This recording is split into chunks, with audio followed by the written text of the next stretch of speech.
الحمد لله رب العالمين والصلاة والسلام على رسوله الأمين وعلى آله وأصحابه أجمعين. أعوذ بالله من الشيطان الرجيم. بسم الله الرحمن الرحيم. فإذا قضيت الصلاة فانتشروا في الأرض وابتغوا من فضل الله. وعن أبي عبد الله الزبير بن العوام رضي الله تعالى عنه قال قال رسول الله صلى الله عليه وسلم لأن يأخذ أحدكم أحبله ثم يأتي الجبل فيأتي بحظمة من حطب على ظهره فيبيعها فيكف الله بها وجهه خير له من أن يسأل الناس أعطوه أو منعوه. رواه البخاری. محترم بھائیوں اور بزرگوں، گزشتہ اس سے پہلے درس میں آپ حضرات کے سامنے سوال نہ کرنے کے سلسلے میں بہت ساری حدیثیں آپ حضرات کے سامنے پیش کی گئی. آج کے درس میں ایک نیا باب آپ کے سامنے پیش کیا گیا. باب ہے باب الحث علی العقل من عمل یدہ. آدمی کے لیے ضروری ہے کہ وہ اپنے ہاتھوں سے محنت کرے اور اپنے ہاتھوں کی محنت کا پیسہ کھائے، اور والتعفف به عن السؤال، اور ہاتھ پھیلا کر بھیک مانگنے سے اپنے آپ کو روکے. کیا مطلب اس کا؟ اس بات کا بیان کہ آدمی، ہر کوئی آدمی اپنے ہاتھوں سے کمائی ہوئی محنت کو آدمی کھائے، اور تعفف عن السؤال، اور بغیر محنت کیے بنا کمائے لوگوں کے سامنے ہاتھ پھیلانے سے اللہ کی پناہ مانگے. اس سلسلے میں قرآن مجید کی سورۃ الجمعہ کی ایک آیت کریمہ آپ کے سامنے پیش کی گئی. اللہ نے فرمایا فَإِذَا قُضِيَتِ الصَّلَاةُ، لوگوں جب نماز کو پوری کرو، فَانتَشِرُوا فِي الْأَرْضِ، تو تم زمین میں پھیل جاؤ، وَابْتَغُوا مِن فَضْلِ اللَّهِ، اور اللہ کا فضل تلاش کرو. اللہ کا فضل سے مراد حلال روزی اللہ تعالیٰ نے تلاش کرنے کا حکم دیا ہے. اس سلسلے میں سب سے پہلی حدیث جو آج کے درس میں آپ حضرات کے درمیان پڑھی گئی ہے، اس حدیث کے راوی حضرت زبیر بن عوام رضی اللہ تعالیٰ عنہ ہے. فرماتے ہیں اللہ کے نبی محمد عربی صلی اللہ علیہ وسلم نے ارشاد فرمایا لَأَن يَأْخُذَ أَحَدُكُمْ، تم میں کا ایک آدمی، تم میں کا کوئی آدمی، أَحْبُلُهُ، اپنے ہاتھ میں کوئی رسی لے کر آئے، تم میں کا کوئی آدمی اپنے ہاتھ میں کوئی رسی پکڑے، ثُمَّ يَأْتِي الْجَبَلَ، اور پھر اس رسی کو اپنے ہاتھ میں لے کر پہاڑ پر چڑھے. اس کے بعد کیا کرے؟ فَيَأْتِي بِحُظْمَةٍ مِّنْ حَطَبٍ عَلَى ظَهْرِهِ، اور پہاڑ پر چڑھ کر اپنے ہاتھوں سے کلہاڑی کے ذریعے سے درخت کو مارے، اور درخت کی لکڑی کو اپنے پیٹھ کے اوپر رسی سے باندھ کر لائے. اس کے بعد کیا کرے؟ فَيَبِيعُهَا، اور بازار میں آ کر اس لکڑی کو بیچے. اس کے بعد پھر آپ نے فرمایا فَيَكُفُّ اللَّهُ بِهَا وَجْهَهَا، اللہ تعالیٰ ایسے آدمی کے چہرے کو ذلیل ہونے سے روکتا ہے. کس آدمی کے؟ جو محنت کرتا ہے. کیسی محنت کرتا ہے؟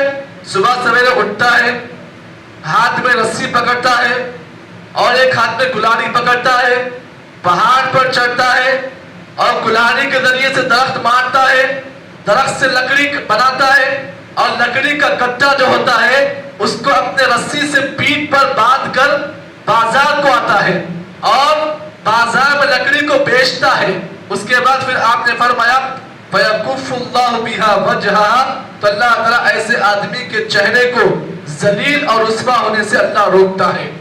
خَيْرٌ لَهُ مِنْ أَن يَسْأَلَ النَّاسَ، یہ شخص بہتر ہے اس آدمی سے جو لوگوں کے سامنے بھیک مانگتا ہے. کماتا کچھ بھی نہیں، گھر میں بیوی بچوں پر رواب کرتا، کماتا نہیں، محنت کرتا نہیں، مزدوری کرتا نہیں، نوکری کرتا نہیں، خالی گھر میں صبح میں اٹھتا ہے، گھر میں بیٹھتا، کرسی لے کر ایک اچھا بیٹھتا اور گھر والوں کو ڈانٹتا، بیوی بچوں کو یہ کیوں کرے، یہ کیوں کرے.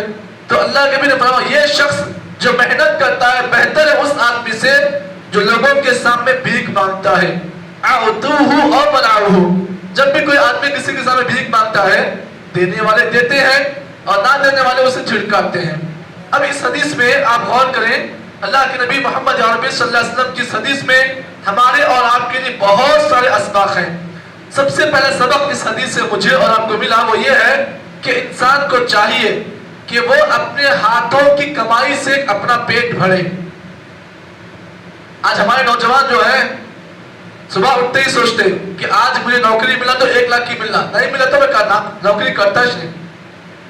اب وہ 1 لاکھ کی نوکری کمانے کے لیے وہ انٹرویو پر انٹرویو فیس کرتا ہے, کبھی انٹرویو پاس بھی ہوتا ہے, کبھی فیل بھی ہوتا ہے. اب بابا پوچھتے کیا ہو بیٹا کہیں نہیں کمانے, کیا کرو ابا انٹرویو دے کے تھک گیا, اب کمانا ہوتا نہیں, آپ کما لینا بس, میں گھر میں بیٹھ کر جو ہے گھر میں بیٹھ کر آپ کی کمائی کھاتا ہوں. اب یہ جو نوجوان ایسا کہتا ہے کہ نوکری کروں گا تو بڑی نوکری کروں گا, اب وہ بڑی نوکری ملتی نہیں, ملے تک وقت لگتا, جب تک شادی بھی ہو جاتی. اب یہاں پر شادی کے بعد 2 بچے بھی ہو جاتے. ابھی بولتے ابا جان کیا ہوا نوکری کہیں نہیں آئی, نہیں ابا جان نوکریاں مل رہی بہت ملے, لیکن 10,000 کی نوکری ملی, 20,000 کی نوکری ملی, اب اس سے میں کیا کروں, میں چاہ رہا ہوں کہ مجھے بڑی نوکری ملے.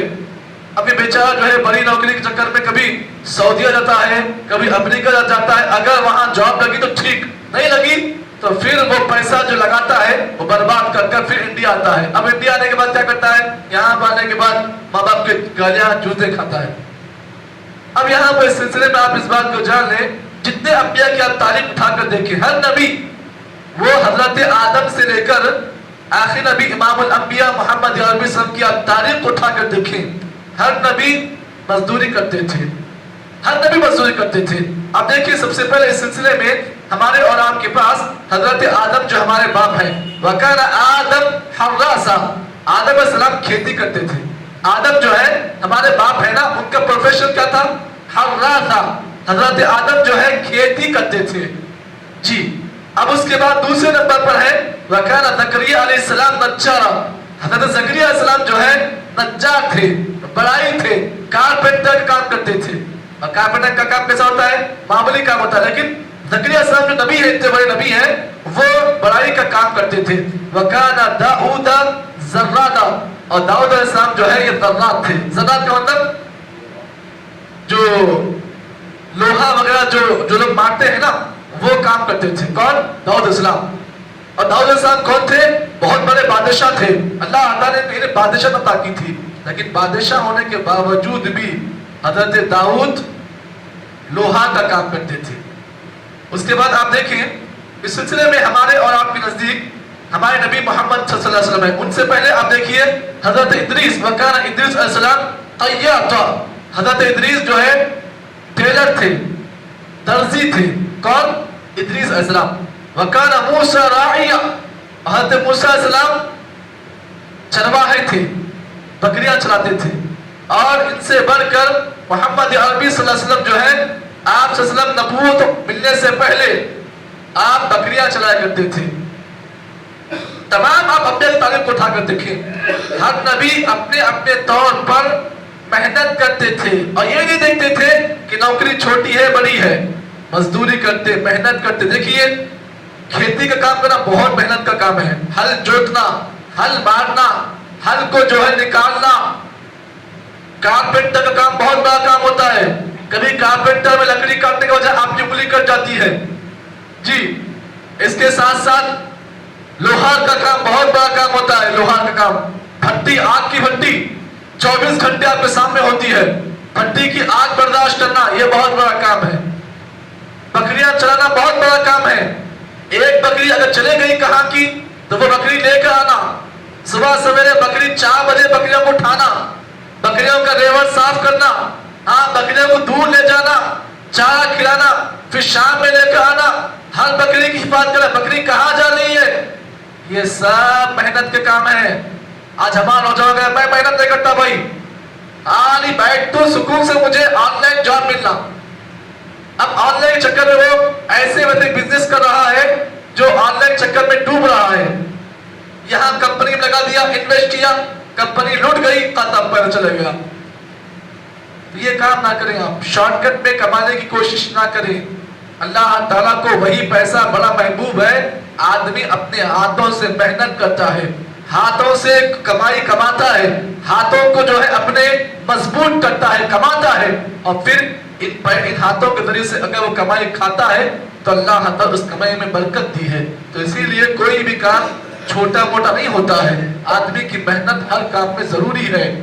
ایک آدمی لکھتا ہے، لکھنے کے لیے محنت ہوتی ہے، ایک آدمی پڑھتا ہے، اس کے لیے محنت ہے۔ الغرض ہر جاب آپ دیکھیں، سب جاب محنت سے بھرپور ہے، کوئی بھی جاب ایسا نہیں ملے گا جو بغیر محنت کے ہے۔ صرف ایک کام ہے، وہ کیا ہے؟ پھوکٹ کی روٹی کھانا بڑا سکون کا کام، اس کے لیے محنت چاہیے۔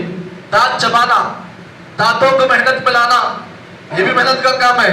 بغیر نکلے کے آپ کھائیں گے تو پیٹ آپ کا خراب ہو جائے گا۔ تو ہر کام محنت سے جڑا ہوا ہے، اسی لیے اللہ رب العالمین کو ہر کام میں محنت مطلوب ہے۔ اللہ سے دعا کریں کہ اللہ تعالیٰ مجھے اور آپ کو جتنی باتیں اس حدیث کو بتائی گئی ہیں، اللہ تعالیٰ صحیح معنی میں ہم تمام کا عمل توفیق عطا فرمائے۔ سبحان اللہ وبحمدہ، سبحانک اللہم وبحمدک، نشہد ان لا الہ الا انت، نستغفرک ونتوب الیک۔